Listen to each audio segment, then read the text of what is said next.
اللهم صل على محمد وعلى آل محمد وبارك وسلم. الحمد للہ رب العالمین والصلاة والسلام على سیدنا و سید الانبیاء والمرسلین وعلى آلہ واصحابہ اجمعین. اما بعد فاعوذ باللہ من الشیطان الرجیم. بسم اللہ الرحمن الرحیم. ان الذین یتلون کتاب اللہ واقاموا الصلاة وانفقوا مما رزقناهم سرا وعلانیہ یرجون تجارۃ لن تبور لیوفیہم اجورہم ویزیدہم من فضلہ انہ غفور شکور. صدق اللہ مولانا العظیم. ان اللہ وملائکتہ یصلون علی النبی یا ایھا الذین آمنوا صلوا علیہ وسلموا تسلیما. اللہم صل علی سیدنا و مولانا محمد وعلی آل سیدنا و مولانا محمد افضل صلواتک بعدد معلوماتک وبارک وسلم. معزز و محترم حاضرین سامعین اور ناظرین، آج شعبان المعظم کا آخری جمعۃ المبارک ہے انشاءاللہ، اور اگلے جمعے تک رمضان المبارک شروع ہو چکا ہوگا. اور یہ ماہ مبارک یعنی آنے والا مہینہ رمضان کا مہینہ شہر اللہ ہے. اللہ نے اس کو اپنے ساتھ خاص نسبت عطا فرمائی ہے، کیونکہ اللہ کے کلام کے ساتھ اس کو خاص نسبت حاصل ہے. شہر رمضان الذی انزل فیہ القرآن. تو ویسے ایمان والے کا زندگی کا ہر لمحہ ہر پل جو ہے وہ قرآن کریم کی تلاوت سے، قرآن کریم کے علم یعنی اس کی فہم سے، اور پھر بڑی بات یہ ہے کہ اس کے عمل سے عبارت ہونا چاہیے. جو قرآن کے نزول کا مقصد ہے کہ اس پر عمل کیا جائے. اللہ رب العزت نے وَكُلَّ شَيْءٍ فَصَّلْنَاهُ تفصیلا فرمایا ہے کہ ہم نے ہر چیز قرآن میں تفصیل سے بیان فرما دی ہے. تو انسانی زندگی کا کوئی گوشہ کوئی پہلو ایسا نہیں کہ جسے قرآن کریم نے وضاحت کے ساتھ ایڈریس نہ فرمایا ہو اور پھر اس کی مکمل روشنی اور ہدایت اس باب میں عطا نہ فرمائی. تو اس لیے یہ مہینہ بالخصوص انسان کو جتنا زیادہ وقت ہو سکے وہ قرآن کی تلاوت میں اور قرآن کو سمجھنے میں صرف کرنا چاہیے. تو آج کی گفتگو بھی قرآن کریم ہی کے حوالے سے ہے کہ قرآن خود اپنے بارے میں اور خصوصاً اپنے پڑھنے والوں کے بارے میں کیا فرماتا ہے، اور تلاوت کی اور قرآن کے فہم کی کیا ترغیب ارشاد فرماتا ہے. اور پھر حضور نبی رحمت صلی اللہ تعالیٰ علیہ وآلہ وسلم نے قرآن کو کیا مقام دیا ہے اپنے غلاموں کو، خاص طور پہ جو قرآن کو جاننے والے تھے یا قرآن زیادہ بہتر پڑھنے والے تھے. حضور صلی اللہ علیہ وسلم نے کس طرح ان کو زیادہ اہمیت دی ہے، دوسروں پر فضیلت عطا فرمائی ہے. تو آغاز قرآن کریم کی ان آیات کے ترجمے سے جو سورۃ فاطر کی آیتیں آپ کے سامنے پڑھی ہیں 29 اور 30. ان الذین یتلون کتاب اللہ، بے شک جو اللہ کی کتاب کی تلاوت کرتے ہیں، واقاموا الصلاۃ اور نماز قائم کرتے ہیں، وانفقوا مما رزقناہم سرا وعلانیہ اور سر اور اعلانیہ یعنی چھپا کر بھی اور دکھا کر بھی جو کچھ ہم نے انہیں عطا فرمایا ہے اس رزق میں سے خرچ کرتے ہیں. یرجون تجارۃ لن تبور، وہ ایسی تجارت کر رہے ہیں کہ جس میں کبھی خسارہ نہیں ہوگا. قرآن کے ساتھ جڑے ہوئے لوگ جو ہیں یہ گھاٹے اور خسارے کے سفر پر نہیں ہیں، ہر طرف کامیابیاں اور کامرانیاں ان کا انتظار کرے گی. لیوفیہم اجورہم، اللہ تعالیٰ ان کے جو محنت کے اجر ہیں، ان کے کام کے اجر ہیں وہ پورے عطا فرمائے گا. ویزیدہم من فضلہ، اور اپنے فضل سے اس سے بھی بڑھ کے عطا فرمائے گا. صرف یہ نہیں کہ ان کی مزدوری پوری دے دی جائے، بلکہ مزدوری دینے کے بعد اللہ تعالیٰ اپنے فضل جو بے حساب ہے اللہ تعالیٰ اس کا بھی حصہ وافر عطا فرمائے گا. ان غفور شکور، بے شک اللہ تعالیٰ بخشنے والا ہے اور قدر فرمانے والا ہے. شکور اللہ کی صفت ہے کہ وہ تھوڑے کام کو بھی یا تھوڑی نیکی یا عبادت کو بھی بہت محبت سے قبول فرماتا ہے. تو اس میں ترغیب دی گئی ہے قرآن پڑھنے کی کہ قرآن کے ساتھ جڑے ہوئے لوگ جو ہیں وہ کامیابی کے ایسے سفر پر ہیں کہ جس میں کبھی گھاٹا، ناکامی اور خسارہ نہیں ہوگا. اسی طرح حضور نبی پاک صلی اللہ تعالیٰ علیہ وسلم کے جو فرائض منصبی قرآن کریم نے بیان فرمائے ہیں بطور نبی اور رسول کے، تو سب سے پہلا جو آپ کا فرض بیان کیا گیا ہے وہ یتلو علیہم آیات ہی ہے کہ وہ اللہ کی آیتیں ان کے سامنے تلاوت فرماتے ہیں. یعنی جس چیز سے حضور علیہ الصلوۃ والسلام کی جو تبلیغ ہے، دعوت ہے، اس کا آغاز ہوا وہ قرآن ہی ہے. جب آپ پر آیت اتری اقرأ بسم ربک الذی خلق، تو آپ نے جب اپنی نبوت اور رسالت کا اعلان فرمایا تو لوگوں کے سامنے اللہ رب العزت کا یہ کلام پیش کیا، یعنی قرآن کریم ہی حضور علیہ الصلوۃ والسلام کا پیغام ہے، اور قرآن کریم ہی حضور کے نبوت اور رسالت کے دعوے پر دلیل بھی ہے۔ دلیل اس طرح ہے کہ قرآن آج بھی اور قیامت تک بھی اپنا چیلنج پیش کرتا ہے کہ اگر کسی کو شک ہو کہ یہ اللہ کا کلام نہیں اور محمد صلی اللہ تعالیٰ علیہ وسلم نے خود ہی پیش کیا ہے تو وہ قرآن کی مثل لے آئے، لیکن قرآن نے یہ بھی کہہ دیا کہ لا یأتون بمثلہ، کبھی بھی وہ قرآن کی مثل نہیں لا سکتے۔ تو قرآن حضور علیہ الصلوۃ والسلام کی نبوت اور جو رسالت کا دعویٰ ہے اس پر سب سے بڑی دلیل اللہ کا یہ کلام ہے۔ تو حضور علیہ الصلوۃ والسلام کو فرمایا گیا ہے، جس کا آپ نے پھر اعلان کیا، یہ بھی اللہ نے قرآن کا حصہ بنایا سورۃ نمل میں، وَأُمِرْتُ وَأَنْ أَكُونَ مِنَ الْمُسْلِمِينَ وَأَنْ أَتْلُوَ الْقُرْآنَ، مجھے حکم دیا گیا ہے کہ میں اللہ کے حضور جھکنے والوں میں سے ہوں اور قرآن کی تلاوت فرماؤں۔ حضور فرماتے ہیں کہ یہ اللہ تعالیٰ ہی قرآن میں فرما رہا ہے کہ آپ یہ فرمائیے، یہ لفظ قل کہے بغیر اللہ نے آپ کا یہ جو اللہ کی طرف سے آپ کو حکم ہوا ہے اس کا اعلان فرمایا، وَأَنْ أَتْلُوَ الْقُرْآنَ، تو حضور علیہ الصلوۃ والسلام قرآن کی تلاوت فرماتے ہیں۔ اسی طرح قرآن کریم نے فرمایا الذین آتیناہم الکتاب یتلونہ حق تلاوتہ، جنہیں ہم نے کتاب عطا فرمائی ہے وہ اس کی تلاوت کا حق ادا کرتے ہیں۔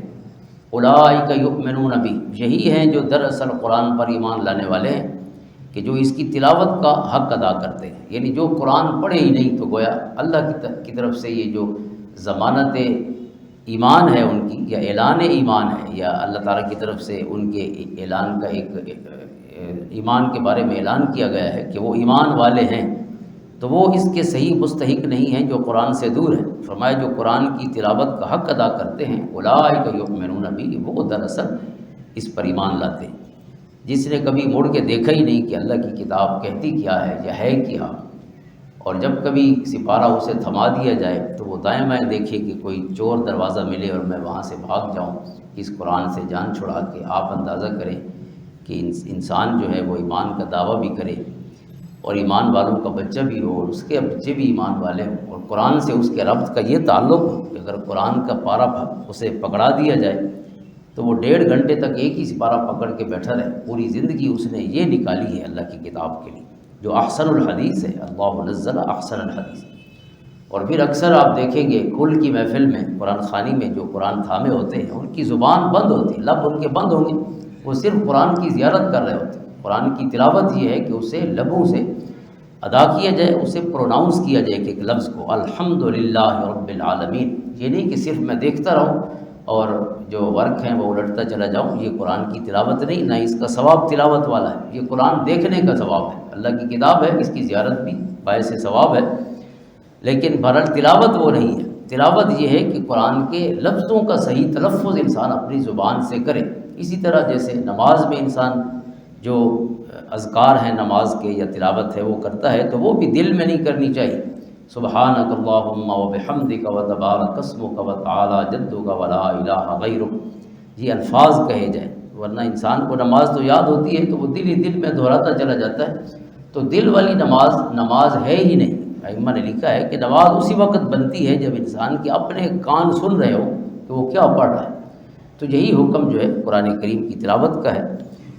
تو قرآن کریم پڑھنا اور پھر قرآن کریم کو سمجھنا، ظاہر ہے صرف پڑھنا تلاوت برائے تلاوت تو نہیں ہے کہ انسان صرف قرآن کریم کو پڑھنے والا ہو، اس لیے جو حضور صلی اللہ علیہ وسلم کے صحابہ میں جنہیں قاری کہا گیا وہ صرف قرآن کو حسین پڑھنے والے نہیں تھے، وہ سب سے زیادہ سمجھنے والے بھی تھے۔ قاری اسی کو کہتے ہیں اصطلاح میں کہ جو قرآن کو پڑھے تو حسین انداز میں لیکن اسے سمجھے بھی، یہ ہمارے اسلاف میں یعنی متقدمین میں قاری کی اصطلاح اس کے لیے نہیں ہے کہ جو قرآن سمجھتا نہیں کہ کیا پڑھ رہا ہوں، بلکہ قاری دراصل وہ ہے، جیسے مختلف حدیث میں قراء کی فضیلت بیان ہوئی ہے تو وہ قراء نہیں تھے کہ جنہیں قرآن کا پتہ نہ ہو کہ کہتا کیا ہے، اس لیے جو قرآن زیادہ قرآن کا ماہر تھا دراصل وہ قرآن کے علوم کا ماہر تھا۔ حضور علیہ السلام نے کیا اہمیت ارشاد فرمائی، ابو داؤد شریف کی حدیث ہے کہ حضور علیہ السلام فرماتے ہیں ان من اجلال اللہ تعالی اکرام ذی شیبۃ المسلم وحامل القرآن غیر الغالی فیہ والجافی عنہ و اکرام عزیز سلطان المقصد، تین چیزیں حضور نے ارشاد فرمائی کہ تین لوگوں کا ادب کرنا وہ خود اللہ کا ادب کرنا ہے۔ آپ اندازہ کریں، اجلال اللہ، اللہ کا ادب، اللہ کی تعظیم کرنا کتنا بڑا ایک منصب ہے، خود رب کا مقام ہے، اور اس کی عزت کرنا، اللہ تعالیٰ کی تعظیم اور اس کا اکرام اور اجلال کرنا، فرمایا یہ اللہ کے اکرام کے برابر ہے ان تین لوگوں کا اکرام کرنا۔ پہلا، اکرام ذی الشیبۃ المسلم، کسی بھی بوڑھے مسلمان کا ادب کرنا جو زندگی کے آخری سالوں میں ہے۔ بوڑھے سے مراد جو 60 سال تک پہنچ جائے یا اس سے کراس کر جائے تو وہ بوڑھا ہے، یا 50 سے اوپر بھی، اور علماء نے یہاں یہ کہا ہے کہ جو آپ سے بڑا ہے وہ اسی حکم میں ہے۔ بہرحال بوڑھا مسلمان جو ہے اس کا ادب کرنا یہ اللہ کی تعظیم اور اجلال کے برابر ہے۔ وہ حامل القرآن، اور پھر جو قرآن کا حامل ہو، یہ حامل کا لفظ ایک ذرا جنرل لفظ ہے، اس میں قاری بھی ہے، حافظ بھی ہے، عالم بھی ہے، قرآن کریم کے علوم پڑھنے والا بھی ہے، پڑھانے والا بھی ہے، اور قرآن پر عمل کرنے والا بھی ہے، سب قرآن کے حامل ہیں۔ حامل کا لفظی معنی ہوتا ہے اٹھانے والا، کیریئر، قرآن کو جو کیری کرتا ہے، تو وہ کیری قرآن کی تلاوت یا قرآن کے معنی و مفہوم کا فہم، اور تیسری چیز اور جو سب سے اہم چیز ہے وہ عمل ہے۔ تو جو بھی قرآن سے جڑا ہو اس کا ادب کرنا بھی گویا قرآن دینے والے رب کے ادب کرنے کے برابر ہے۔ غیر الغالی فیہ والجافی عنہ، اس میں دو شرطیں ہیں حامل قرآن کے لیے جو حضور نے ارشاد فرمائی۔ پہلی یہ ہے کہ اس میں غلو کرنے والا نہ ہو، انتہا پسند نہ ہو قرآن کے ساتھ تعلق میں، اور دوسری چیز یہ ہے کہ اس سے دور جانے والا بھی نہ ہو، یعنی قرآن کے لفظوں کا ماہر تو ہے لیکن قرآن کچھ اور کہتا ہے اور اس کا عمل کہیں اور جا رہا ہے، تو وہ حامل قرآن نہیں ہے۔ حامل قرآن وہ ہے جس کی زندگی میں قرآن کا نور بھی عمل کی صورت میں موجود ہے۔ وہ اکرام عزیز سلطان المقصد، اور کسی عادل حکمران کی عزت کرنا بھی من اجلال اللہ تعالیٰ ہے، وہ بھی اللہ کے ادب کرنے کے برابر ہے۔ اسی طرح حضرت جابر بن عبداللہ انصاری فرماتے ہیں، بخاری شریف کی حدیث ہے کہ ان النبی صلی اللہ علیہ وآلہ وسلم کان یجمع بین رجلین من قتل احد ثم یقول، حضرت جابر بن عبداللہ کے والد جو ہیں حضرت عبداللہ، وہ بھی اس میں جنگ احد میں شہید ہوئے تھے، تو آپ فرماتے ہیں کہ حضور علیہ السلام نے اس میں دو دو بندوں کو اکٹھا ایک قبر میں دفن فرمایا، چونکہ 70 غلام تھے حضور کے جو شہید ہوئے تھے، تو بہت زیادہ قبریں جو ہیں وہ بنانے کی ضرورت تھی، تو 70 قبریں تو بہت زیادہ ہو جاتی، تو اس وجہ سے آدھی بنائی گئی، دو دو ایک ساتھ حضور نے دفن فرمایا اپنے غلام۔ تو کہتے ہیں جب حضور دفن کرنے لگتے تو آپ ارشاد فرماتے ثم یقول ایہما اکثر اخذا للقرآن، یہ جو دو اب دفن کرنے لگے ہیں ان میں سے زیادہ قرآن کس کو آتا تھا، قرآن کا زیادہ جاننے والا کون تھا، یا زیادہ حصہ قرآن کا جو جس کو یاد ہو یا وہ جانتا ہو، اس سے واقف ہو۔ تو جب بتایا جاتا کہ اذا فیضا اشیر الی احدہما، ان دو میں سے جس کا بھی کہا جاتا تو قدمہ فی اللہ دے، تو حضور علیہ السلام اس کو پہلے دفن فرماتے، یعنی اس کو پہلے رکھتے جو قرآن والا ہوتا، اور جو نسبتاً قرآن کم جانتا تھا اسے بعد میں دفن فرماتے، یعنی اس حد تک حضور علیہ السلام قرآن کے ساتھ تعلق کا آپ لحاظ فرماتے تھے۔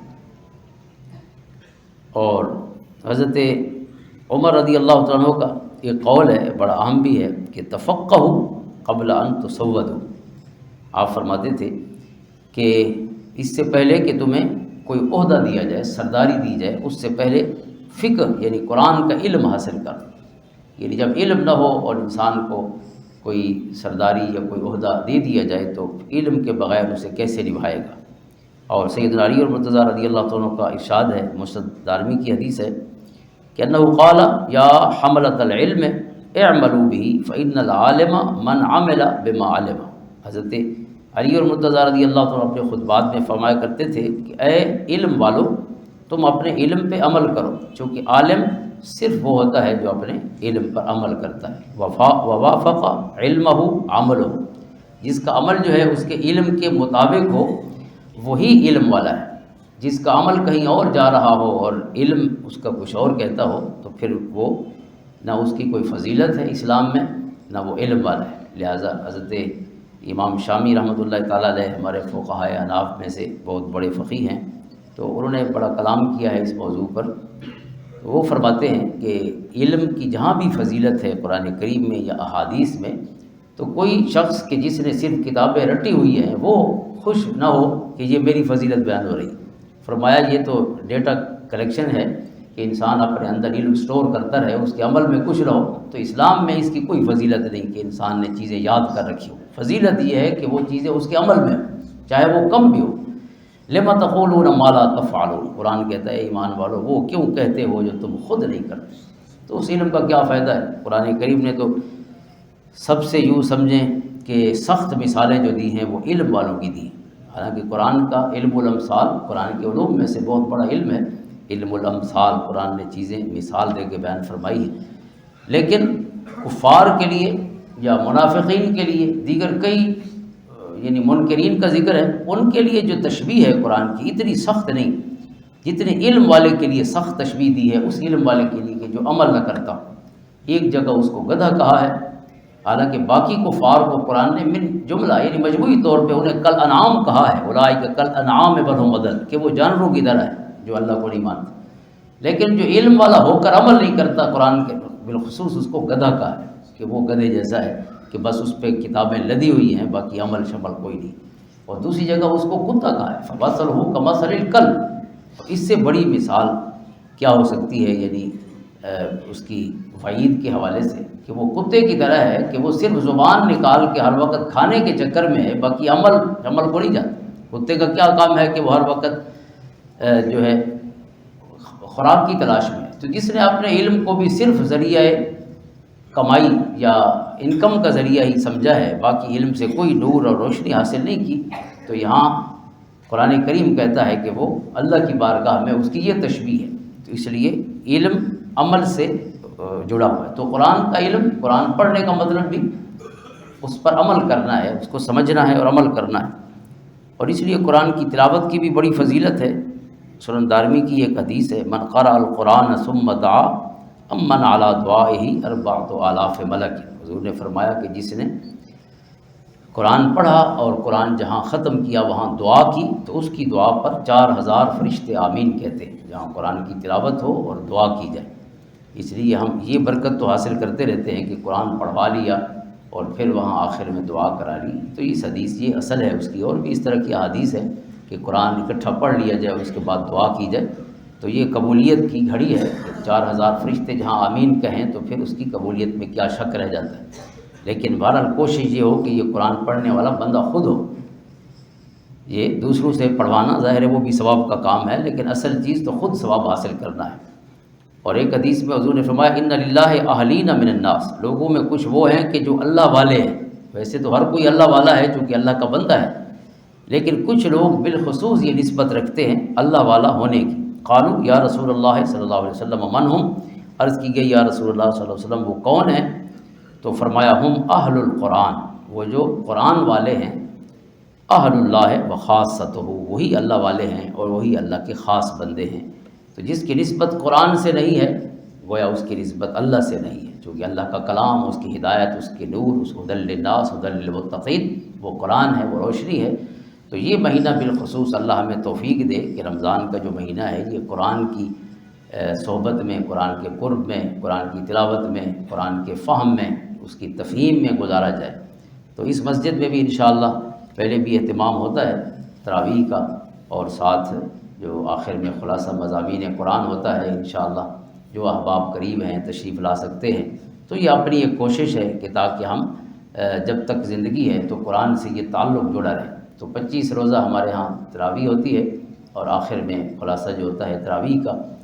اور اس دفعہ خاص طور پہ جو ہمارا فوکس ہے، ایک تو خلاصہ تو ہوگا کہ آج کیا پڑھا ہے اس کا، لیکن جو اس میں فوکس ہے وہ آیات احکام ہوگی. قرآن کریم کی تقریباً 500 آیتیں ہیں جو ہمیں جینا سکھاتی ہیں، ہاؤ ٹو لیو، انسان نے کیسے زندہ رہنا ہے. ڈوز اور ڈونٹس آف دا ہولی قرآن، قرآن کے اوامر اور نواہی، کیا کرنا ہے کیا نہیں کرنا.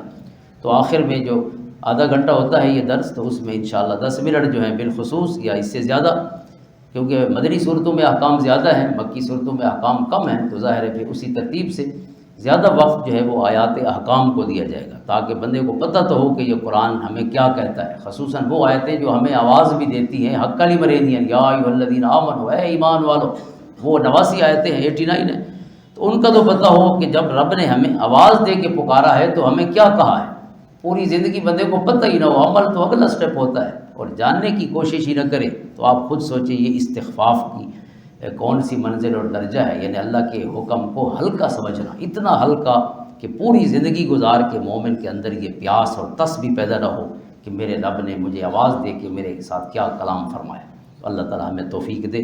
یہ آسان کام ہے، کوئی مشکل نہیں، ایک گھنٹہ بھی بندہ نکال لے تو قرآن پڑھ بھی سکتا ہے، اور وہ آدھے گھنٹے میں جو قرآن کی تلاوت سنے گا ساتھ ترجمہ بھی ہو جائے گا، موبائلوں پہ بھی ہے، جو بھی انسان کے لیے آسان ہو، لیکن کم سے کم اس کے 11 مہینوں سے اس مہینے میں کچھ تو تعلق منفرد ہونا چاہیے اللہ کی کتاب سے۔